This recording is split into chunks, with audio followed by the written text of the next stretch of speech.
podcast. Hola, Skippy. Welcome to a Thursday Collection Connection, where we're still playing that game that's just an excuse to talk about records. I play the game with my brother, Plastic Eric, on the Plastic Soundwave Cult channel. Every week, we show and talk about a record, him on Monday, me on Thursday, and really the only rule is that the album that we talk about has to relate in some way to the album that the other one had previously shown. So, pretty simple. We stretch the limits of the rules as far as we can. Sometimes the connections are better than others, but in the end, just an excuse to talk about records. So let's move ahead. In Eric's last video, he talked about Jane's Addiction, Ritual de lo Habitual. I have the first Jane's Addiction album, nothing shocking. They were a band that sort of rode that line of music that interested me and music that played certainly in the forums that I listened to music in, and so it was definitely being marketed to my demographic. But like the A&R guys who signed them, I think the general consensus is that they thought that Jane Says was much more prototypical Jane's Addiction and that they would sound a lot more like Jane Says. And Jane Says is a song that I do like a lot. And that's probably what prompted me to buy that first album. But I didn't love it overall so much that when the second album came out, I felt compelled to buy it, especially since the song that really caught fire for them, Been Caught Stealing, was kind of to me. I didn't love it, but there was so much music out there to pursue and chase that it didn't feel like I needed to go after something that I felt kind of wishy-washy about. But I did forget over the years that the opening track, Stop, is actually a great track. It's maybe my favorite Jane's Addiction song. So it's fun to go back and listen to that. It just got so overshadowed, it felt like, by Been Caught Stealing, that I sort of forgot it existed because I never bought the album. So to quickly shift over to the connection, Eric talked about the song 3 Days being one of his very favorite songs, and I guess his favorite Jane's Addiction song. It was not a short one. It's a good 10-minute plus song. It was not one that I was familiar with since I had never owned the album. It was not a single. But as he described it, seemed to be the story of long weekend, I don't know, something that took place over 3 days. A 3-day event. And I immediately thought of another song that seemingly tells a story that takes place over 3 days and has it in the title, and that is 3 Strange Days, which was a minor hit in 1991 by the band School of Fish, and off of their eponymous debut album, School of Fish. I looked up chart information on the album, and it doesn't seem like it was a straight-up hit anywhere. But where I was living at the time, I was in Ann Arbor in the early 90s. So maybe it was 1992 that it really gained a little traction, but it was certainly a regional hit. They played it on the radio quite a bit at the time. It caught my ear. I liked the song, and this was an album that I did elect to buy. And it's kind of singular for me. It's a little like maybe Toad the Wet Sprocket or even Weezer, but not really Weezer, where it's more rock than power pop.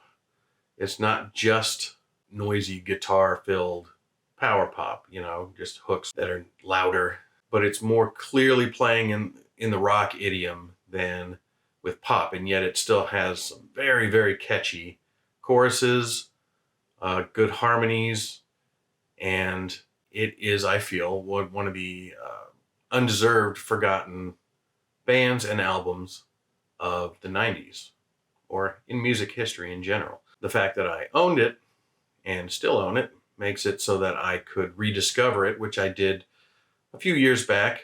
Pulled it out after having had it just sort of on the shelf, over time. I knew 3 Strange Days. I knew I kind of liked the songs, but really it's gone really fairly heavily back into the rotation in the last 5 years or so. And I've really formed a much stronger opinion of it as an album in these more recent years than when I was buying, just music hand over fist.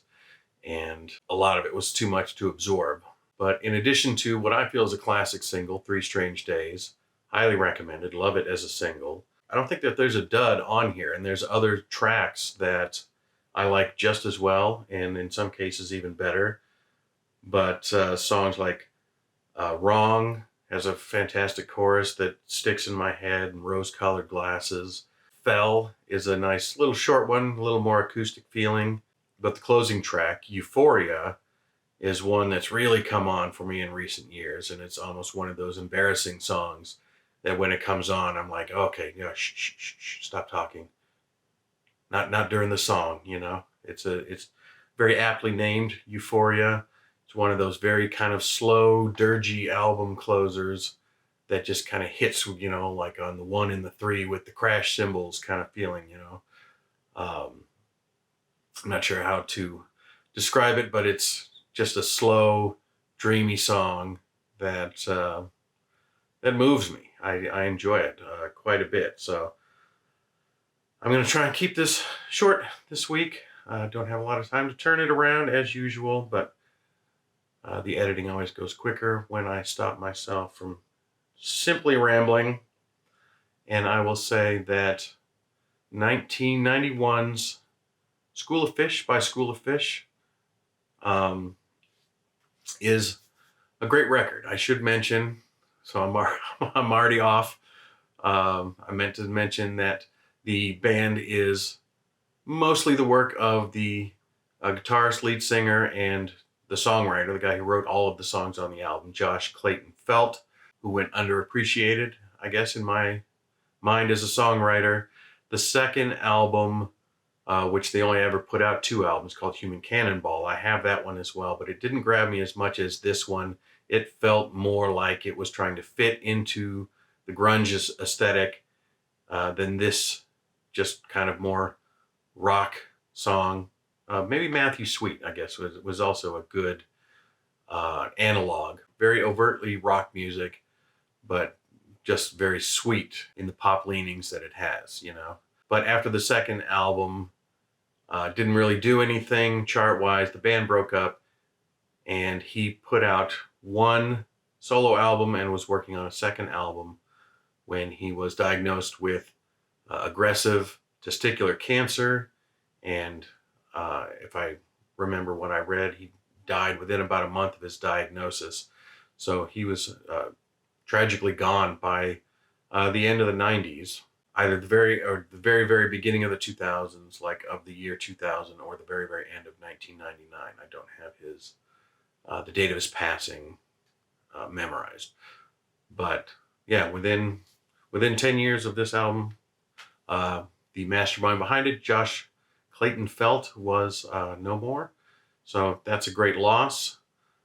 I should listen to his solo album at some point. This was stuff that I didn't know. I just knew that School of Fish had vanished at the time, and it wasn't really until I rediscovered it and found out some information in the curiosity of whatever happened to that I found out this information and found out that the band leader had died so young and so horribly early. So it would have been interesting to hear what else he would have had to offer, but they got it, at least one. He got at least one nailed down, solid. The first School of Fish album, highly recommended for me. Definitely one worth digging back out of the deep forgotten mines of history. Great album. I will throw that over to Eric, and you can look for his response on Monday on the Plastic Sound Wave Cult. And so with that, that's all I have. So I thank you for watching, and bye-bye.